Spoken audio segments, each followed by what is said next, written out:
Stop with me for a second. I want you to imagine you're going to a place where you've never been before. Think about how you would prepare for your trip and questions you might ask before you go. What kind of people are there, for example, and what should you be excited about? What are the risks and dangers you might need to look out for? When we think about unfamiliar places, one of the first things we do is look for information from those who've been there before us. We look at restaurant reviews so that we can learn about the experiences people have had eating somewhere before we go. We look at websites and social media pages of a business before we apply for a job there, and maybe even talk to some people who have worked there before and ask them if it was a good place to be. Humans have been passing down stories for as long as we possibly could. It's how we progress as a society. It's how we learn about unsafe people and places.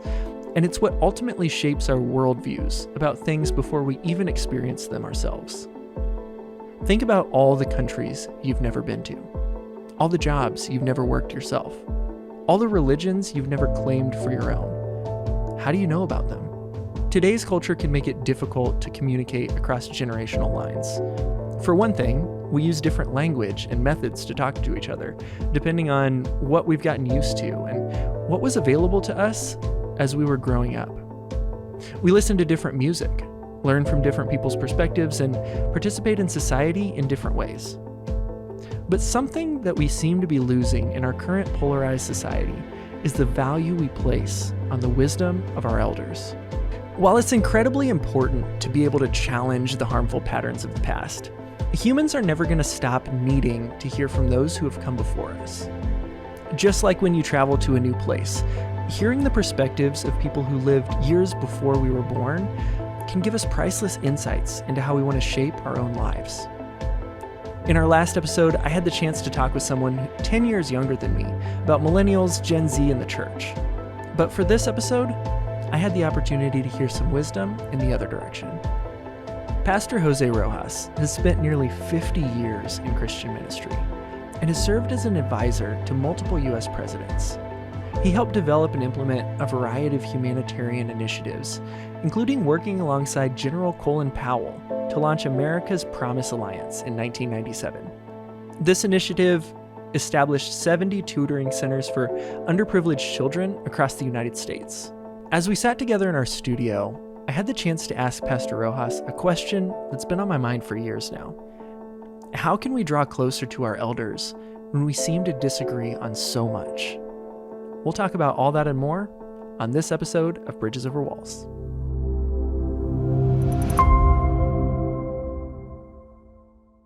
One day, I was eating breakfast with the President of the United States at the White House, and I was giving him advice on some issues.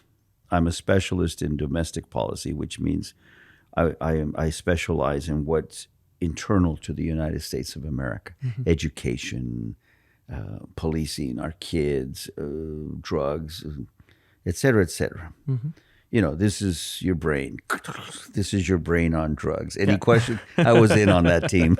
Anyway, and I was advising the president on a couple key issues, and we were having breakfast. By the way, I recommend White House food. Next time you go to D.C., just drop in. They have a great chef there. And I'll never forget it. I had to fly to Arizona for the first ever Native Youth Congress. We had about 60 tribal representations of kids coming in for a national summit of Native kids. Yeah. And we had the tribal blessings, et cetera, for this event. Well, I land in Phoenix, and the principal of the school where we were going up in northern Arizona came to pick us up in this bus. I don't know how it was running, but he got us up halfway up the mountain when poof, the engine blows. Pull over, turn it off. And I go open the hood, and there it is. The hose is just blown into lots of little pieces. One of the black rubber water hoses. Yeah. Where's a place for hoses? Oh, there's a Chevron station at the top of the ridge. And I instinctively went, and I start hitchhiking. I put my thumb out.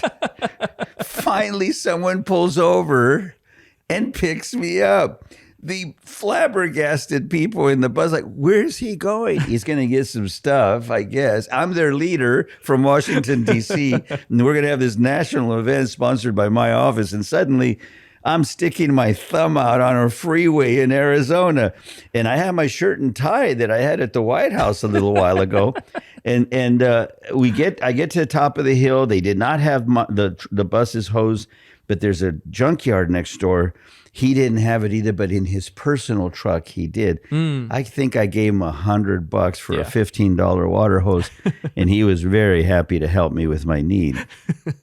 So I got a hose. I bought like 5 gallons of water, and I went to the freeway entrance and stood there, and nobody would pick me up.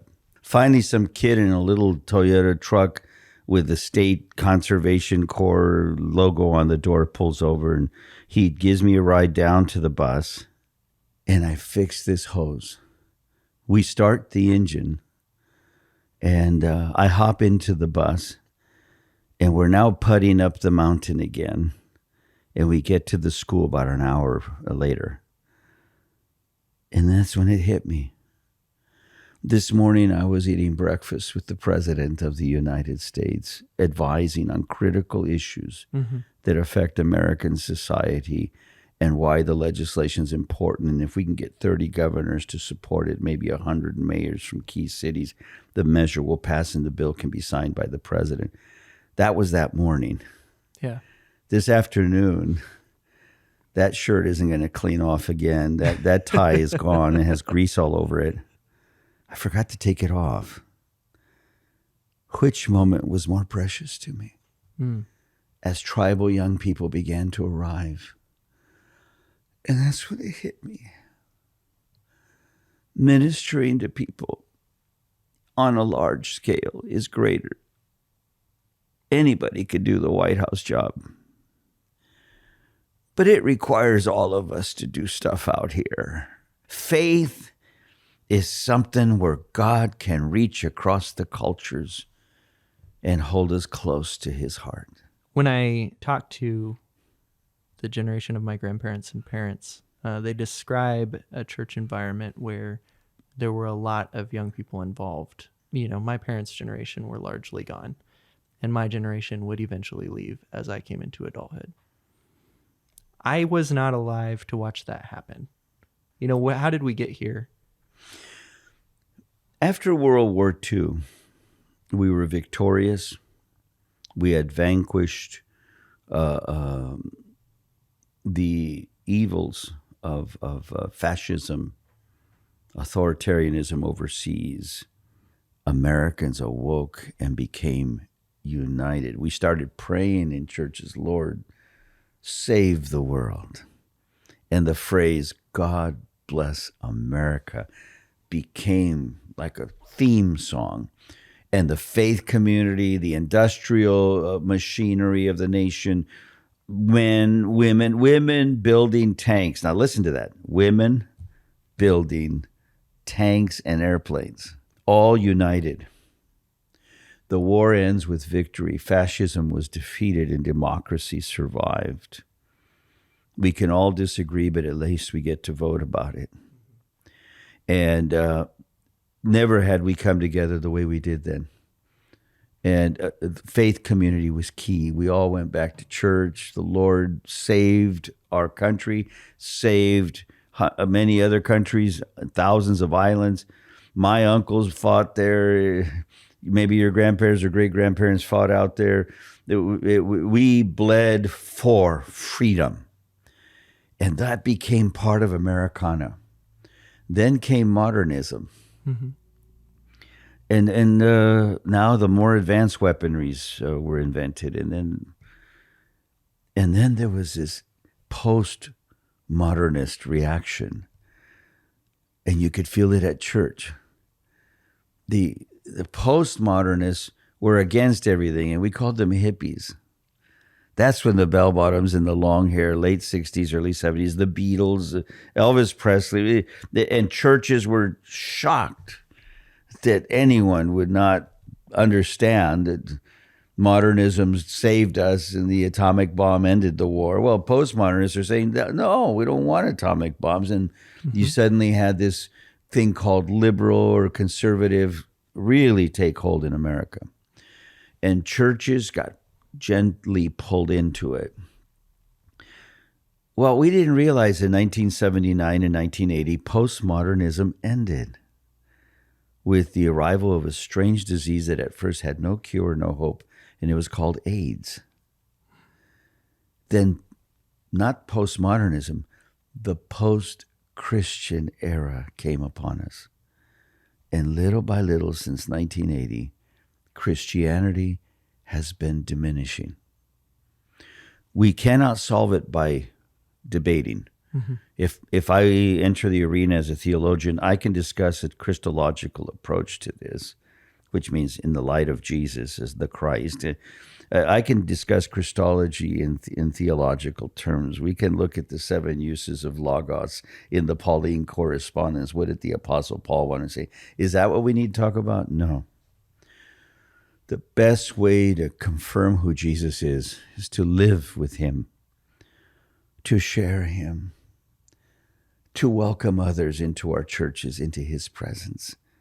It's a return to primitive godliness. In a post-Christian era, can Christians rise and love others? That's the key. That's not liberal. That's not conservative. That is good old-fashioned primitive godliness. I think that primitive godliness and that simple idea of community is something that people are so drawn to. It's everything else that loses them. When you talk to somebody and you say, hey, do you want to eat food together?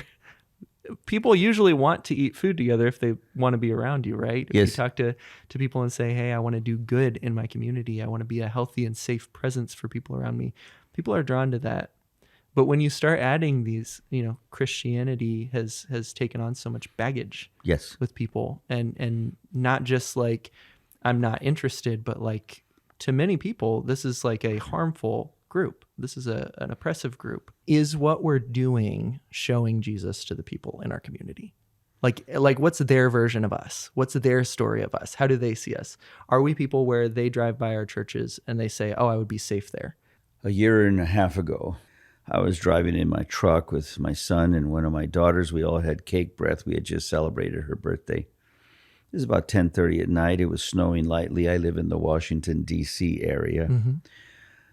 And on the freeway, I suddenly clutched my chest and had a pain I cannot describe. And I'm a guy, so I couldn't take the pain at all. And I told my son, you're going to have to take the wheel, but with a scream, not with a conversation. Yeah. I pull over, and now I was told that the truck was still sticking halfway out into the lane on the freeway. I got out of the truck. Immediately, I realized I couldn't walk. I fell onto the truck, and that's all I have memory. My hands dropped to my side, and I fell face first into the pavement, only 2 or 3 feet away from traffic. I don't know how they got me in the truck because I had stopped breathing. I was unresponsive, and I'm glad they didn't argue about CPR or calling 911. They just grabbed me and got me into the truck as quickly as they could. You can literally see the hospital down the freeway. My son just instinctively drove us there, takes me to ER. My daughter runs in and says, my dad's having chest pains. He's not moving. Mm-hmm. They're trained to hear that at the hospital. Yeah. No time to debate, discuss, review. Mm-hmm. Is that the right hospital or is it a good one? Mm-hmm. It's a hospital. Yeah. And Dad is not breathing. He's been lying still and quiet for a while. Mm-hmm. When they wheeled me in, they called it a STEMI event for those who care about heart attacks. And I'm alive today because a hospital staff saw it in their mission to save whoever's rolled in. And had it not been for that trip, I had already died on the freeway. Thank God for a hospital that knows why it is there. And didn't change my life, saved it. Yeah. You see what I'm saying? Yep. I was revived. My heart had stopped. My breathing had stopped. My brain activity had stopped. The point of a church today is that it's located in a community for a reason. and look around the community. Mm-hmm. We need each other badly. Yeah. I think that's where my brain hung on to this analogy of the hospital, because I think if I were to describe the situation myself, it would be that you've lost trust that the hospital can do any good. You've been involved in, a whole lot more pockets of Christianity in your life than I have. Right. Yeah. What happens when you don't trust the staff there? What happens when the hospital is so riddled with abuse of power and misuse of its resources? When people look at the church today, I think, there's this very real fear that what they'll find if they come in is harm. It's never been good. There's always been a challenge with Christianity. There have always been problems in a church. It's how we perceive the role of church. There are people who think that the church should be a grocery store, that you buy only what you want and what you like and leave the rest on the shelf. That's not the purpose of a church. Yeah. Others think the church should be a museum where proper people only love and treat me right when I walk in. No, the church is a hospital. And that emergency room is busy every weekend, and they're bringing in all kinds of cases of people who are absolutely lost, or others who've been working on the hospital staff for many years. The fact is, it smells like blood in the hallways, and it doesn't always smell like medicine. And when you look at a church like that, then we can't be shocked that a bunch of people who are sick spiritually come in. The problem becomes 30 years later, they're still sick. You can't live in a hospital and not be blessed and grow and heal and become a member of the staff who's going to help other sick people who are brought in.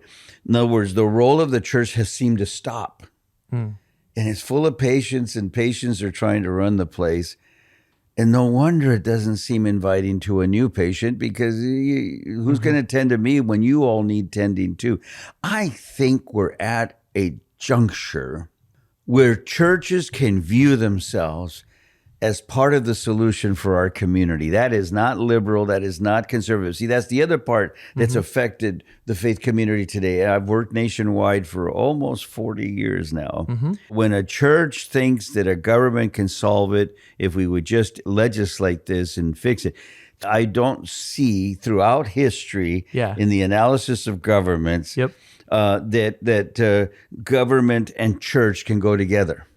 Whenever religion and politics mixes, intolerance always happened. I was there at ground zero at 9/11. I saw what a religion mixed with government can do. It could lead to wars. It could be, we don't want religion and government to be married and functioning together, and that policies and laws that are voted are for a religious purpose, because then you start compelling people. Then whatever church is the dominant one, that's what's going to be voted, and the rest of us will have to comply. No, the role of church is to serve the community that surrounds it. If you're a hospital, have the cuttingest edge emergency room. And somebody once said, I'm sorry, Reverend, but I'm a real sinner and I got problems. Welcome. You've come to the right place.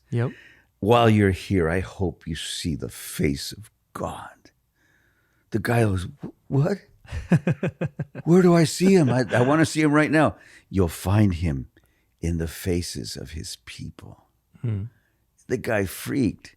Within a couple months, he joined the church. Became a member of the family. And now he was welcoming others who are wounded. Does that help in understanding? I'll never get that hospital to treat me everything I wish they would, but maybe I could make it a better hospital. It's not just how we communicate with people who don't already believe like us, but it's how do we communicate with people who are in the church, right? And so as we look forward, I'm 31 years old, and I am one of, you talk about all the youth leaving and everything. I was one of those, but now I find myself in this interesting point in history where we have a whole bunch of people in administrative roles and pastor roles that they're about to retire like tomorrow, Thank you. But we're left with, now what do we do with this? It's very easy to say, okay, I have this problem with Christianity. I have this problem. I have this problem. But then what? Right? So if you don't want that, if you don't want that, if you don't want that, great. If you don't want harmful things to be part of Christianity, amazing. But then what? What do you build? What do you grow? And, with your background, if you don't mind sharing a little bit of your studies in sociology and some of the things you've learned, that would be great. But what I'm leading to is, how do we rediscover a movement of people that prioritizes other people, that prioritizes the life that walks into their world? Yes. Instead of keeping up with the expectations of tradition, the expectations of your boss if you work for the church, the pressure for more baptisms, like all of these things that come attached to it. Yes. How do we, with what we have, rediscover a movement toward Jesus? I love that you use the term movement, because that's what I focus and spent most of my life studying. I study movements. Yeah. A movement is simply when one or more people have succeeded in convincing a group, we can do this together. Mm-hmm. And it's down to the bottom, least common denominator question. What does our church exist for? Why are we here in the Portland area, wherever it's located? Why are we here? If you can answer that question, you're ready to do ministry, because a movement is when several people agree that together we're going to do this righteous thing. It cannot be political, because we'll always have varying political convictions, and you're entitled to your political convictions, but don't mix them with your religion. Yeah. Religion and politics do not go together. When I've gone to work with foreign governments, most of them, it's because religion and politics mixed there. There was no model of it worked out because finally everybody became, Christian or Muslim or whatever it is. It just, you don't mix your church with politics. What you do is you mix your church with faith, with hope, with conviction.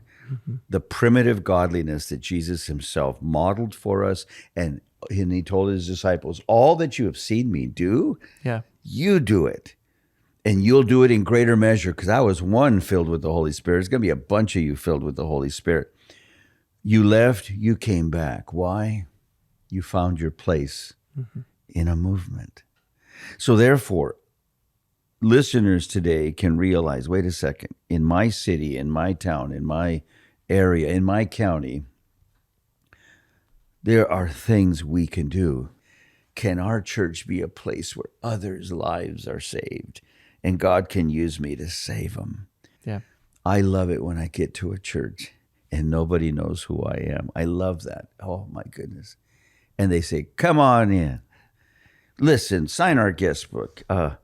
Sometimes they want to put a big honking badge on me. I say, I don't need the badge. I know you don't. We just need to call you by name when we see you among us. And there I am. I'm this special person in the church that day, and I'm just moved. And they don't realize I'm the guy who was invited to preach there. And I'm just so excited that I see how they treat a person off the street on the weekend when they walk in. Mm-hmm. That is exciting. You know what I'm saying? Yeah. There's nothing hocus pocus or fancy about this. It's just good old-fashioned love. Yeah. Loving our neighbor as ourselves, and to feel at home there, that just, I guess I long for that. I want more churches in town to awaken to that primitive godliness. Yeah. We began like that. We will go back to that. Yep. When you talk about loving people and loving your neighbor, one of the things I encountered early on was when I would bring this up, whenever I would talk about love as kind of the core being, like what I wanted to be about, why I'm even Christian in the first place, the character of Jesus, right? The go-to answer that I got for so long was, well, if you love people, you tell them the truth.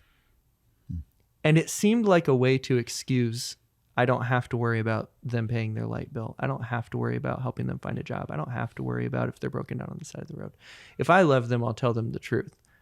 But there's so much about love and compassion and felt love, I think that's what I'm still so hungry for in Christians is when I see Jesus was involved. He was a listener. right? He was actively, you see him over and over. His friends will say, don't talk to that person. Don't help that person. That person's not worth your time. And he argues with his own friends, his own church leaders, his own, everybody who tries to have a say for the sake of that person. And he goes toward them, right? And will even defend them to his own friends. That's the character that I crave in Christianity so much. And yet I feel like it's hard to find often. And I know that and it's probably hard to find in myself too. We'll never be perfect, but I think that's something as we look for it. This podcast is called Bridges Over Walls. The walls imply a barrier between us and other people. And I want to talk about the bridge. Well, I think you've hit on it. The bridge is, what do we do? Yeah. If we only talk endlessly about what needs to happen, it's not going to be understood. The first time I walked into a church that frightened everybody was 1979, July of 1979. I'm placing myself within a calendar now. And people were scared when I walked in. Yeah. I had long hair below my shoulders. In the 70s, that was Satan himself. I had bell bottoms. You couldn't see my shoes, which was, our young people are lost. And I had weird clothing. I didn't have a shirt and tie, and it was just improper in all ways.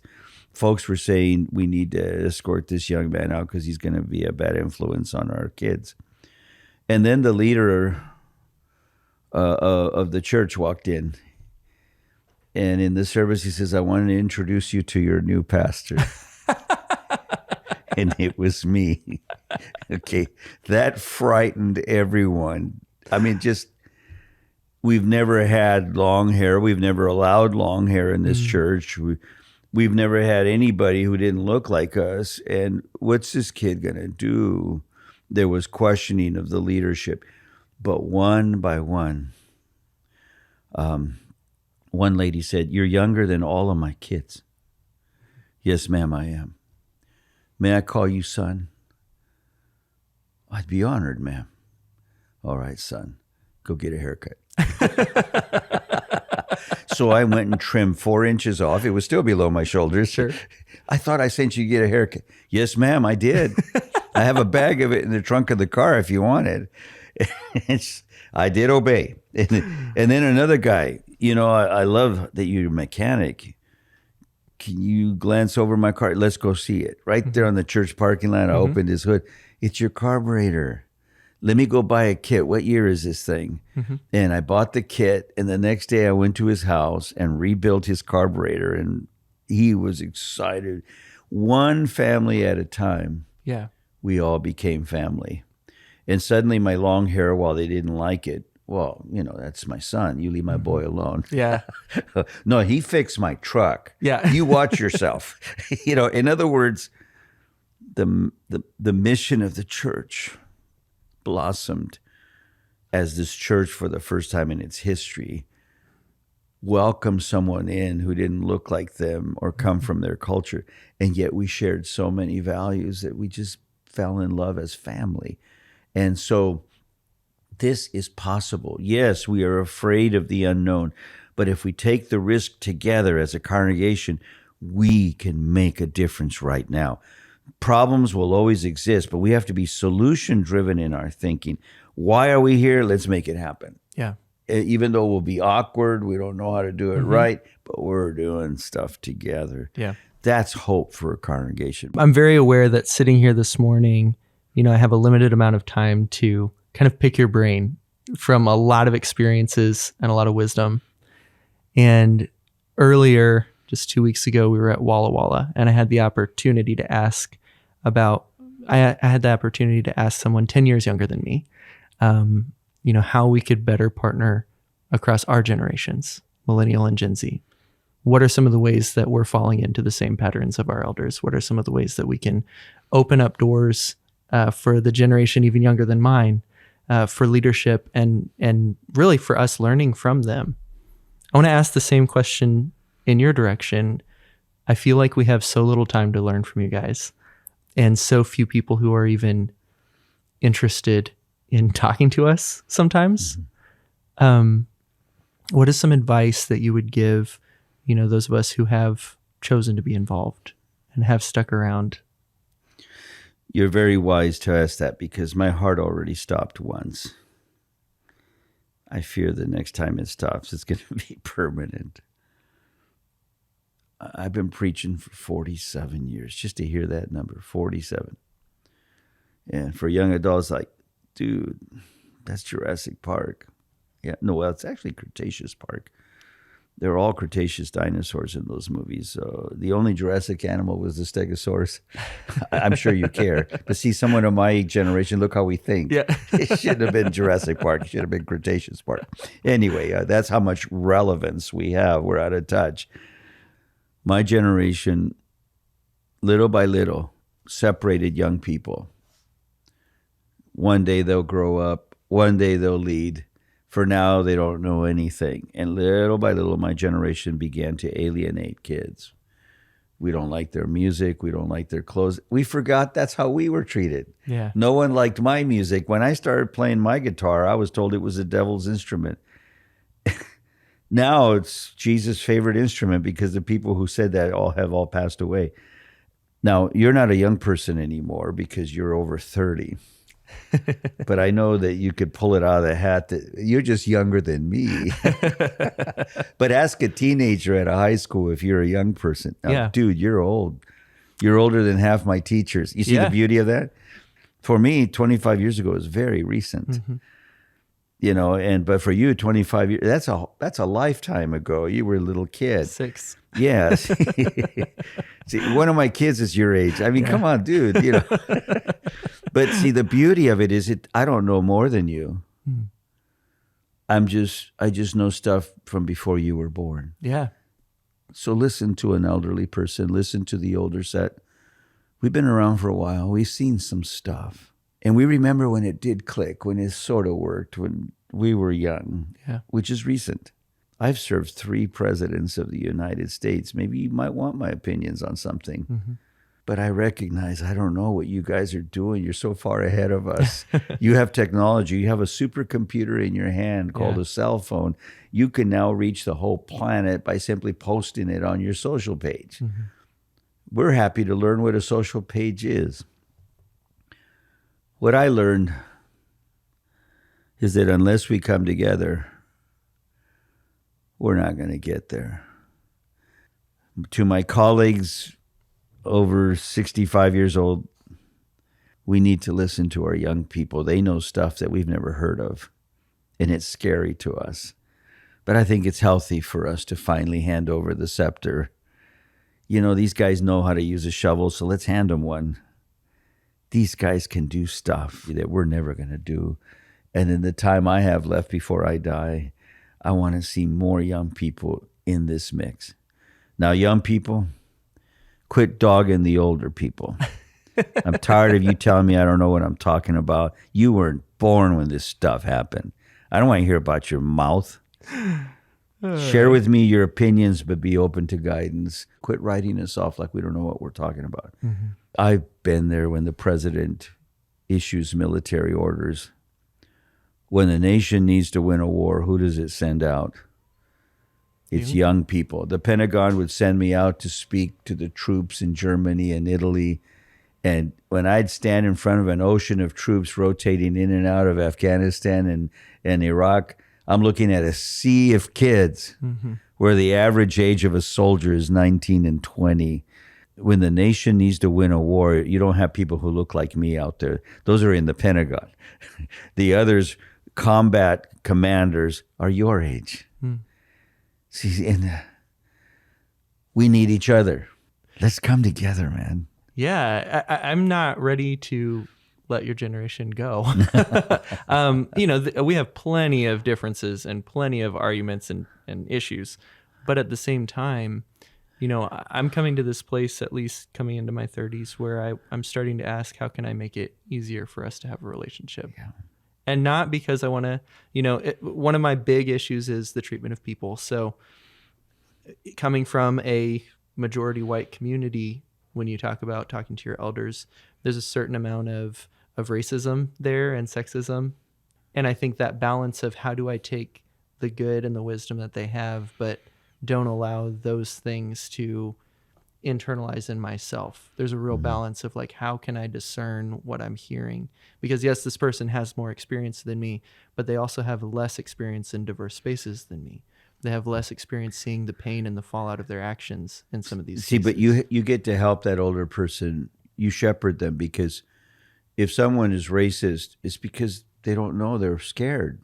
So you, the young people who have friends of all cultures, can show us, oh, those are your friends? Yeah, we've been friends all our lives.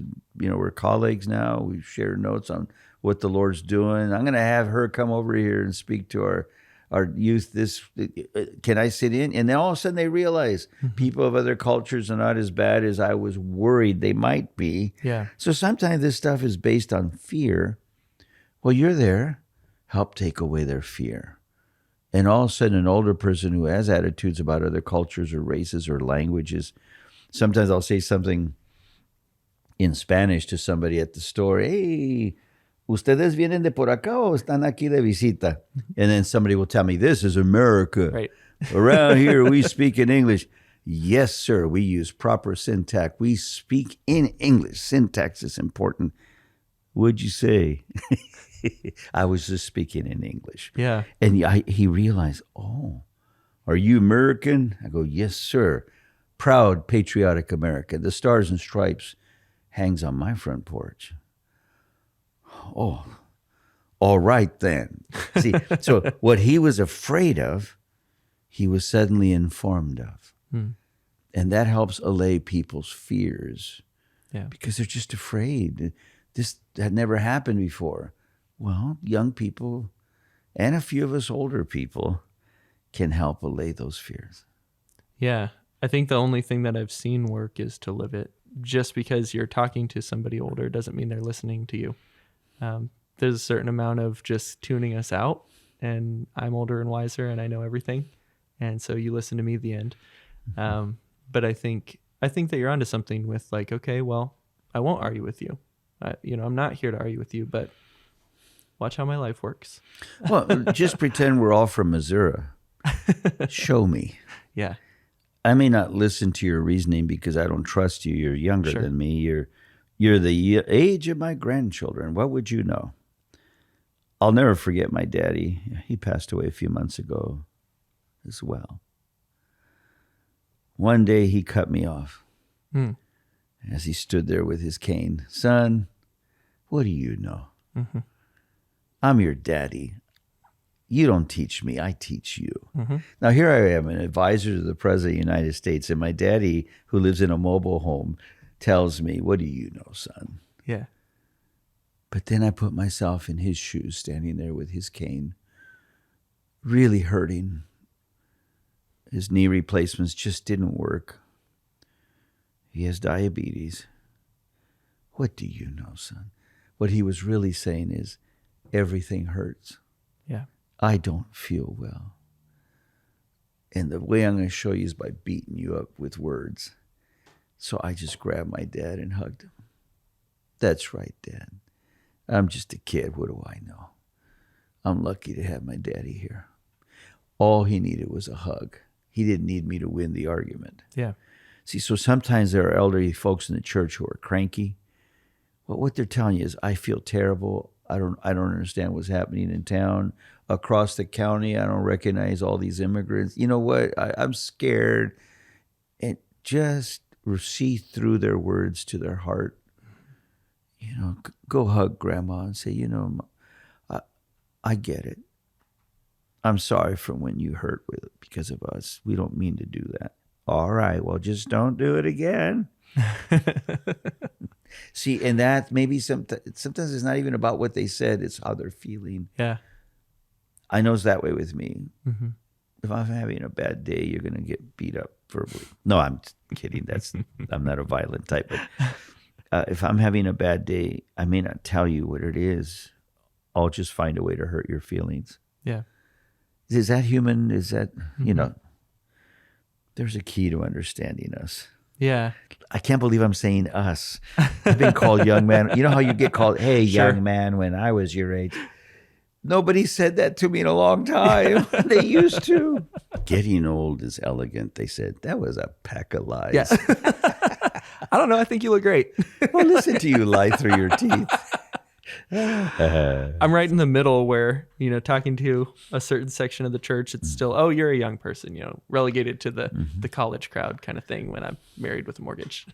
Yeah. But then when I go onto a college campus now, it's like, oh, Mr. Isley. I'm like, Yeah. Mr. Like, oh, no, you go sit with the staff. Yes. Yeah. And you're the old guy. Yeah. Yep. Yeah. Is there anything that we can do to make these relationships easier?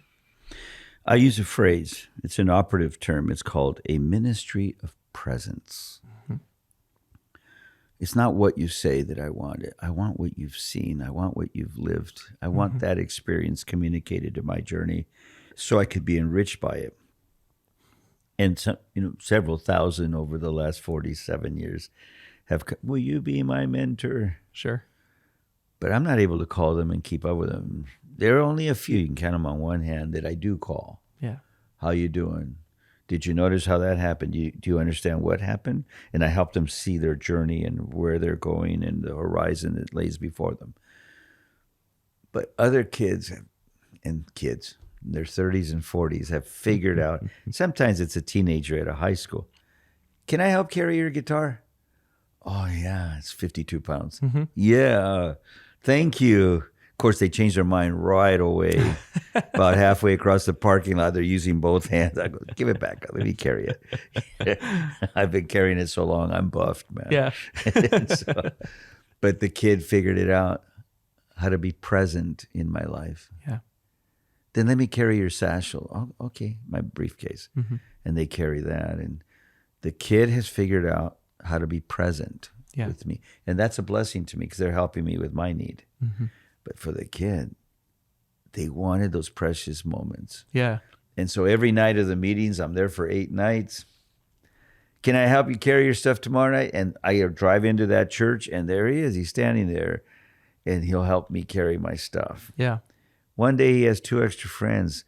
They'll carry your guitar. I'll carry your sash. And they had questions the whole time. They listened. They watched. They followed.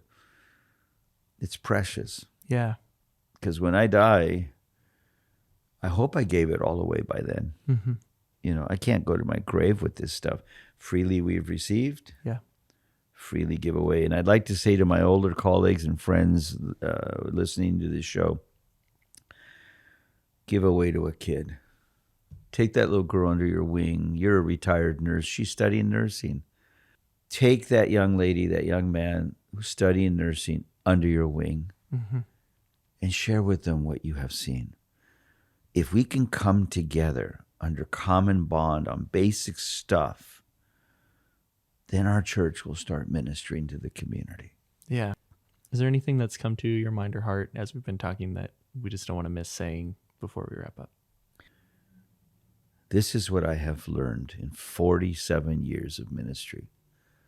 Number 1, we must return to a primitive godliness where Jesus Christ is my Lord and Savior. Any questions? Number 2, we must come together. My kids, my grandkids, my community, my pastor, we must come together. Number 3, we must share a vision for our community. There are no 2 communities alike. What does our community need, and how can our congregation do something about it? Not debate it, argue about it at the board till 2 a.m. and end up with nothing. What can we do about it? Because this church will be doing that because that's what they need there. And that other church will be doing this because that's what they need there. And so scratch only where it's itching. We need to come together. We need a shared vision. We need a primitive, simple godliness, a return to precious truth. And then get out there in a final movement. It's not a movement of preaching, and I'm a preacher. Mm-hmm. I've seen over 65,000 baptisms in my life, in my ministry.